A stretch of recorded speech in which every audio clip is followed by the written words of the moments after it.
Hey YouTube, how's it going? Well, I found something today. Yes, and it might actually explain some of the difficulties I've had of late. What we have here is a SATA cable. A serial ATA cable that is of the type that is typically used to connect a hard drive to a motherboard, for example.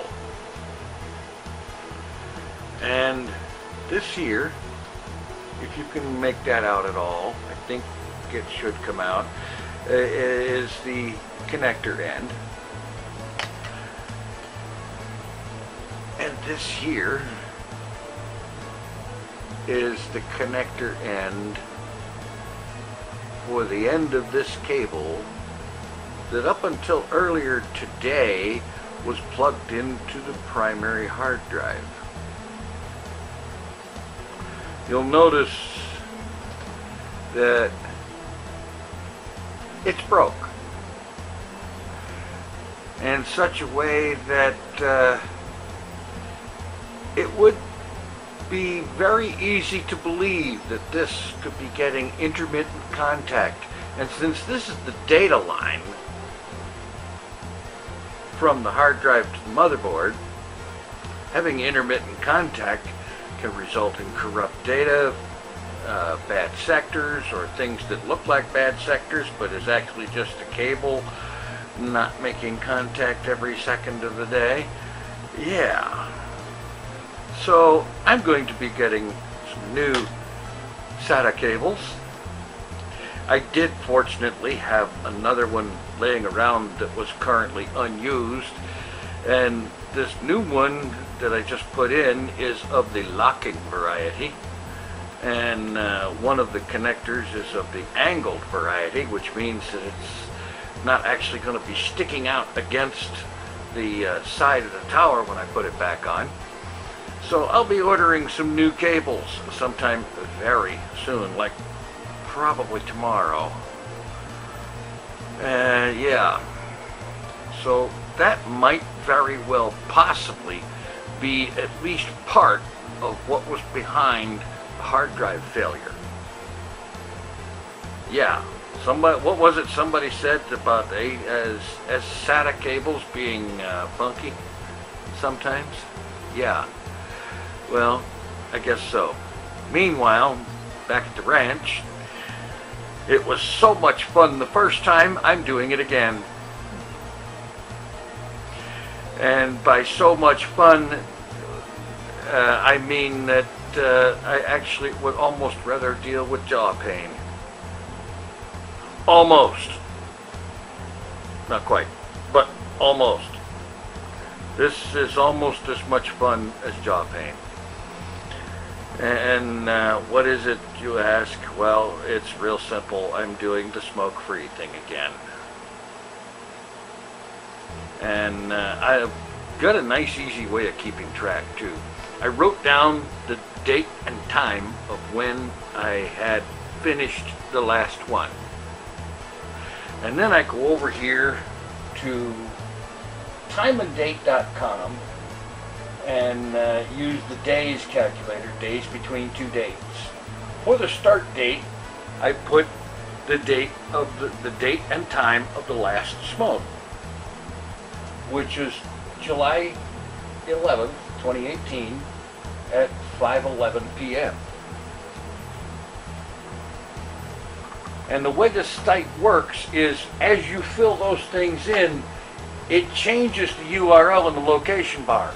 So what I did was after I got that put in there, I bookmarked the site, that particular page. So now when I want to check on that, I load that page up and I hit today and now for the hour, and then I calculate duration, scroll down, and it tells me as of this recording right now at 12:33 a.m. on Friday the 13th of July, the result is 1 day, 7 hours, 22 minutes, and 31 seconds as of the time I hit that. Okay, the seconds is probably going a little far, but what the heck? It's not like I had to sit down and calculate it. So, this is what I'm going to be doing. And in dealing with this, I am once again trying very hard to keep busy. I may be working on some new title animations or something like that over the next, I don't know how long. I got an idea or two, or maybe one or two other things that might be fun. Yeah. Meanwhile, back at the ranch,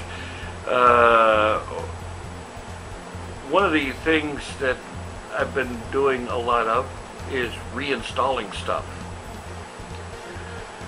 And I've been having a little problem with one item. Crazy Talk, the program that makes Sir Gorf and Bob possible, it won't reinstall. I don't know why. It gets to the point where I enter in my information and I enter in my registration key, which I know is right because I still have the email where they sent me that back in 2010, I think it was. Yeah. And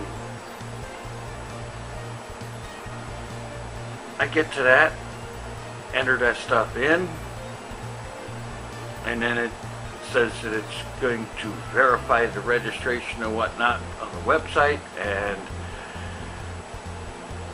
it looks like it's trying for a few minutes, and then it stops and it dies with a complaint saying that it couldn't do it and that the setup will end. And so it does. Now, I have tried all of the very obvious solutions, you know, turn the firewall off, turn the antivirus off, and try it again, run the thing installing as an administrator with administrator privileges, and still it just pukes all over the place. And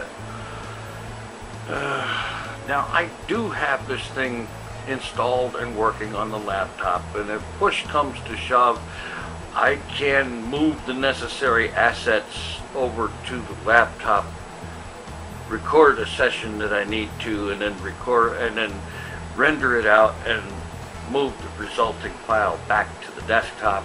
But that's a royal pain in the butt. And besides which, the laptop is a 32-bit Windows XP Pro machine that is not nearly even a tenth as powerful or as fast as the desktop is. So if I can get it working back on the desktop again, I'm going to. Now, granted, when this thing was first made, there was no such thing as Windows 7. It didn't even exist yet that I know of. And,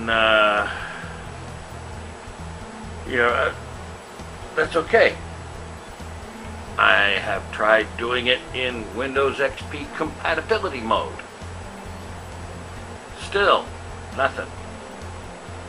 And I have been in contact with support on the website, and so far we're not getting anywhere. So that's a whole lot of fun too.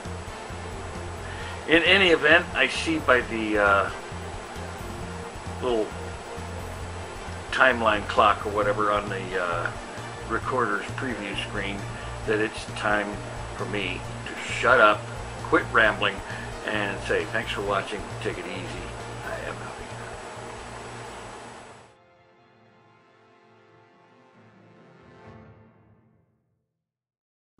of here. Mr. TinFoilChef.